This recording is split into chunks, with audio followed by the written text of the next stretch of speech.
నమస్తే. ఇన్నాళ్ళు నన్ను సపోర్ట్ చేస్తూ, ఎంకరేజ్ చేస్తూ మీ ప్రేమని నాకు అందిస్తున్న ప్రతి ఒక్కరికి కృతజ్ఞతలు. అలాగే ఈ వీడియో కూడా ఖచ్చితంగా మీకు ఉపయోగపడుతుంది. లైక్, షేర్ అండ్ సబ్స్క్రైబ్ చేసి మీ సపోర్ట్‌ని నాకు అందించండి. అలాగే ఈ వీడియో పట్ల మీకున్న అభిప్రాయాన్ని కామెంట్ సెక్షన్‌లో కామెంట్ చేసి తెలియజేయండి. ఇప్పుడు వీడియోని చూద్దాం. జ్యోతిష్య శాస్త్రం ఒక అద్భుతం. వేదాంగమైన జ్యోతిష్య శాస్త్రం అనేటువంటిది మానవ జీవన గమనానికి ఒక వరం. జ్యోతిష్య శాస్త్రం నీ జీవితంలో వెలుగునింపే ఒక భాష. ఆ భాష నీకు అర్థమైతే ప్రకృతి నీతో మాట్లాడుతుంది. అస్ట్రాలజీ నేర్చుకోవాలి అనుకునే వారికి అద్భుత అవకాశం. మురళీధర శర్మ గారి అస్ట్రాలజీ క్లాసెస్ అతి త్వరలో మొదలు కాబోతున్నాయి. 100% జాబ్ గ్యారంటీ. వివరాల కొరకు సంప్రదించండి. నమస్తే, వెల్కమ్ టు అవర్ ఛానల్. నేను పద్మిని. ప్రస్తుతంతో పాటు ప్రముఖ ఆధ్యాత్మికవేత్త, ప్రముఖ న్యూమరాలజిస్ట్, లక్ష్మీ నరసింహస్వామి ఉపాసకురాలు శ్రీమతి స్రవంతి గారు మనతో పాటు ఉన్నారు. మాట్లాడదాం. నమస్తే అక్క.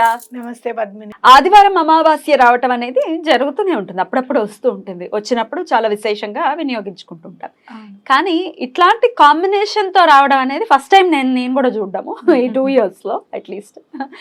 రవి పుష్యమి యోగంతో వస్తున్నటువంటి అమావాస్య ఆదివారం, అది కూడా ఆబ్వియస్లీ ఆదివారం పుష్యమి నక్షత్రం ఉంటేనే రవి పుష్యమి కాబట్టి మరి ఇంత పవర్ఫుల్ గా వస్తున్నటువంటి డేని ఎట్లా యూటిలైజ్ చేసుకోవాలక్క? మనం ఎప్పుడు కూడా పుష్యమి నక్షత్రము అని అంటే చాలా పుష్కలంగా మనకి ఇచ్చే రోజు అని మనం అనుకోవాలన్నమాట. నక్షత్రం అనేది చాలా మంచిదే. అలాగే మీరు చూస్తే గనక శని పరిపాలిత నక్షత్రం పుష్యమి నక్షత్రం. కానీ ఆదివారం నాడు వచ్చినా, గురువారం నాడు వచ్చినా చాలా మంచిది. అవును. అనంటే ఎందుకు అలా మరి రవికిను శనికి పడదంటారు కదా. అలాగే గురువుకి శనికి శత్రుత్వం లేకపోయినా అంత అంటే సూటబుల్ ప్లానెట్స్ కాదు, ఫ్రెండ్లీ ప్లానెట్స్ కాదు అని చెప్తారు కదా అని అనుకుంటే, శని భగవానుడికి ఎప్పుడు కూడా ఏదైతే మనం పర్ఫెక్ట్గా చేసి భగవంతుడికి సామీప్యంగా ఉండగలుగుతామో ఆ రోజు వచ్చినప్పుడు ఆయనకు తప్పకుండా ఎవరైతే పూజించుకుంటాం, మనం పూజ చేస్తే ఆయనకు చాలా ఇష్టం అనమాట. అంటే మనం ఎప్పుడు కూడా సెల్ఫ్ డిసిప్లిన్ అంటే చాలా ఇష్టం శని భగవానుడికి.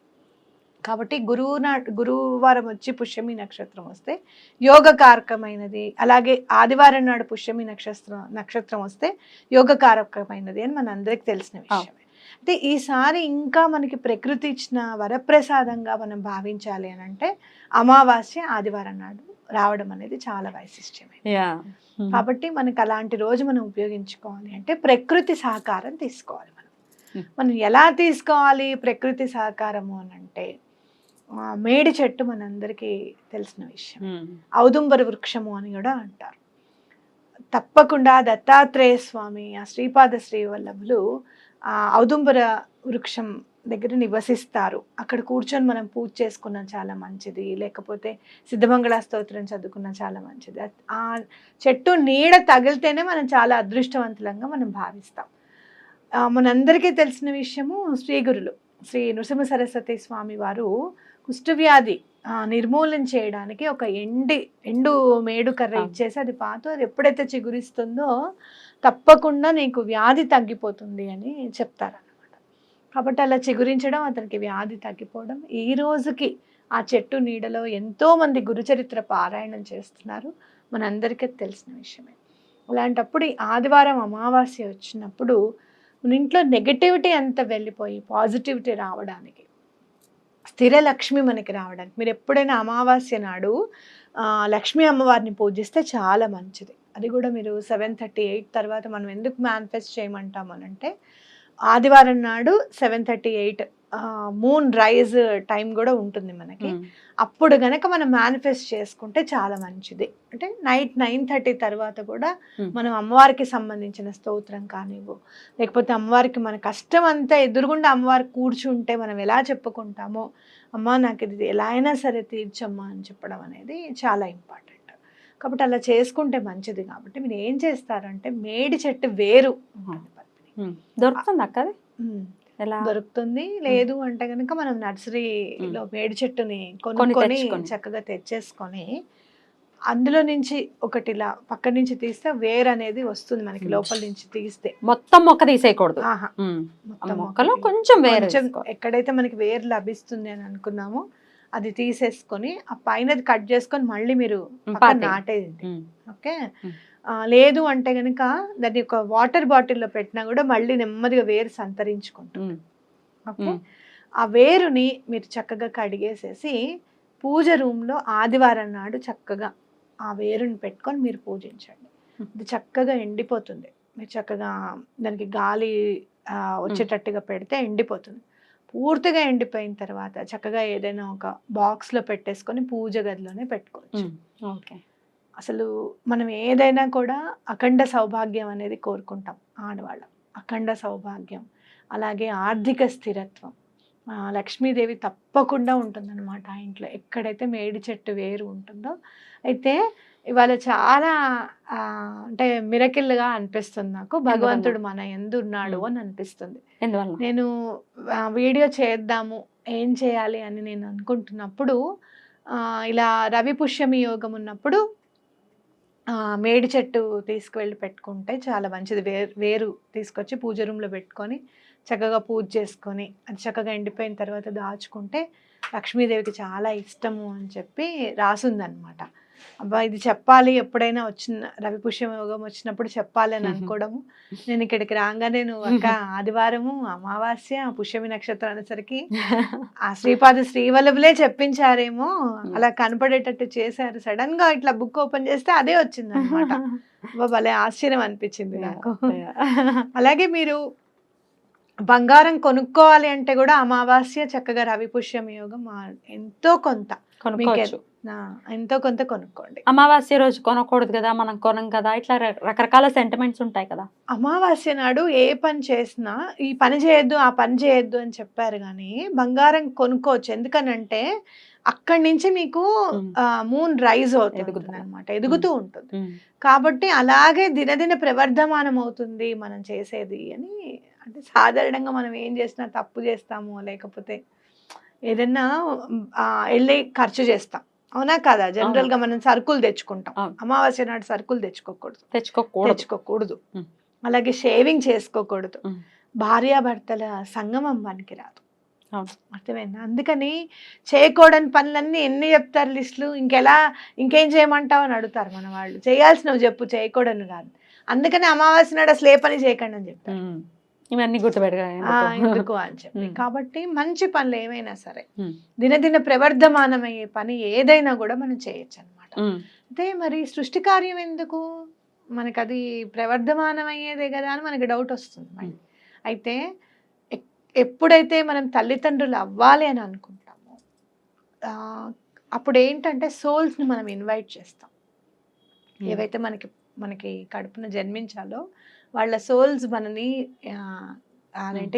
ఎన్నుకుంటాయి, సెలెక్ట్ చేసుకుంటాయి. అలా సెలెక్ట్ చేసుకోవడానికి మంచి రోజు అవ్వాలి అనేది మనది ఇంపార్టెంట్. ఆ రోజే కదా ఎప్పుడైతే భార్యాభర్తలు కలయిక జరుగుతుందో ఆ రోజే.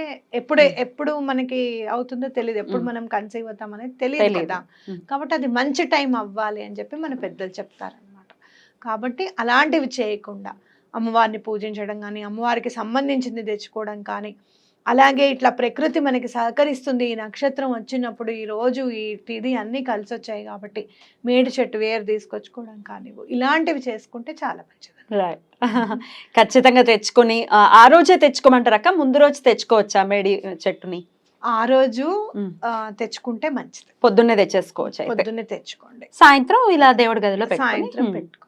అయితే వేరుని ఎప్పుడు కూడా 4 లోపల తీసేసుకోండి. సాయంత్రం అయ్యేటప్పటికి చెట్టుని ఇబ్బంది పెట్టకూడదు. మనము ఏ చెట్టునైనా కూడా ఇబ్బంది కలగజేయకూడదు. కాబట్టి 4 లోపల వేరుని కట్ చేసేసుకొని చక్కగా కడిగేసేసి పూజ రూమ్ లో పెట్టుకోండి, చాలా మంచిది. మీకు చూస్తే గనక స్వామివారి పాదాలు చేయడానికి ఓన్లీ ఔదుంబర వృక్షానికి మాత్రం సంబంధించిన చెక్కకే అర్హత ఉందండి.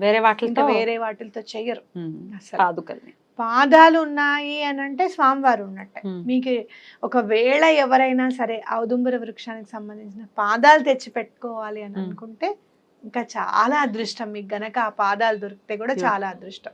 ఎవరైనా దత్తాత్రేయ స్వామిని నమ్ముకోవాలనుకుంటున్నాం మేము, మాకంటూ జీవితంలో గురువు ఉండాలి అని అనుకుంటే కనుక ఈ రవి పుష్యమి యోగం వచ్చిన రోజు నాడు మీరు పాదాలు ఇంటికి తెచ్చుకుంటే కూడా చాలా మంచిది. రైట్.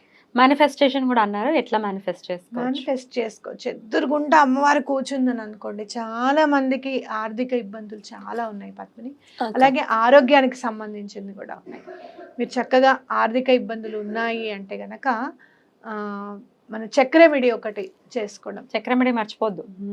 అలాగే బ్యాంక్ ఆఫ్ యూనివర్స్ అని చెప్పి నేను చెప్పాను, అలాగే లెటర్ టు యూనివర్స్ అని చెప్పాను. మీరు చక్కగా డబ్బుకి సంబంధించింది ఏదైతే పని అవ్వాలో అది చక్కగా లెటర్ రాయండి, డియర్ మనీ అని చెప్పి, చాలా బాగా పనికొస్తుంది. అలాగే హోపోనోపోనో ప్రేయర్ కూడా ఎలా అంటే డియర్ మనీ అని చెప్పి ఆ మిగతా 4 సెంటెన్సెస్ మనం చెప్పాము చూసావా, చదువుకుంటే చాలా మంచిది అనమాట. రైట్, ఒకసారి చెప్పండి అక్క ఆ సెంటెన్సెస్ ఏంటో. Dear money, I'm sorry, please forgive me, I love you, I thank you. ఎంత అర్థం ఉందో దీంట్లో అయితే, నాకు చాలా ఆనందం అనిపిస్తుంది ఓపెన్ ప్రేయర్ గురించి చెప్పినప్పుడు కానీ చదువుతున్నప్పుడు కానీ. అంటే ఆ అమ్మవారికి మనీకి మనం చెప్తున్నాం, డబ్బుకు మనం చెప్తున్నాం ఐఎమ్ సారీ, నేను అనవసరంగా ఖర్చు పెట్టి ఉండొచ్చు, లక్ష్య పెట్టలేదేమో, నన్ను క్షమించు అని చెప్పి, నువ్వంటే నాకు చాలా ఇష్టం, okay, I love you, I thank you, నువ్వు నా దగ్గరికి వచ్చినందుకు, నాకు అందుబాటులో ఉన్నందుకు చాలా థ్యాంక్స్. ఇంత అర్థం ఉందన్నమాట దీంట్లో. కాబట్టి తప్పకుండా డియర్ మనీ అని చెప్పి 4 సెంటెన్సెస్ కూడా చదువుకోండి. బ్యూటిఫుల్ అక్క, చాలా అద్భుతంగా వివరించారు. డెఫినెట్ గా ఈ అమావాస్యని ఎవ్వరు కూడా వదులుకోకుండా చేసుకోవాలి. ఒకవేళ ఏమైనా అడ్డులున్నాయి ఆడవాళ్ళకి అంటే కనుక మేనిఫెస్ట్ అయితే చేసుకోవచ్చా, ఓపెనోపోనోపో ప్రేయర్ చేయొచ్చా? అయితే ఇంట్లో ఎవరైనా మగవాళ్ళు చేస్తే కనుక వాళ్ళని చేయమని చెప్పండి. డేట్ ఉన్నప్పుడు మాత్రం అందులో అమావాస్య కూడా ఉంది కాబట్టి ఎటువంటి పరిస్థితుల్లోనూ నేను ఏదైనా కూడా ఇప్పుడు స్మరణ చేసుకోమన్నా చదువుకోమన్నా ఏం చేసినా భగవంతుడి సామీప్యంగా ఉన్నట్టే నేను భావిస్తాను పద్మిని. కాబట్టి డేట్ ఉన్నప్పుడు మాత్రం ఏది చెయ్యొద్దనే చెప్తాను. మీకు డేట్ అయిపోయిన తర్వాత మళ్ళీ ఆదివారం వస్తుంది, అప్పుడు సప్తమి వస్తుంది నాకు తెలిసి, ఇప్పుడు ఆదివారం సప్తమి వస్తుంది, తిథి చాలా మంచిది, అందులో ఆదివారం నాడు సప్తమి వస్తే కూడా చాలా మంచిది. కాబట్టి అప్పుడు ఈ ప్రేయర్ అది చేసుకోండి. కానీ మేడి చెట్టు వేరు మాత్రం రవి పుష్యమి యోగం ఉన్నప్పుడు గురు పుష్యమి యోగం ఉన్నప్పుడే తెచ్చుకోవాలి. అది మాత్రం చేయడానికి లేదు. ఆ యోగాలు ఉన్నప్పుడు ఎట్లాగో మనం చెప్తాం కాబట్టి మీరు కనిపెట్టుకొని ఉండండి.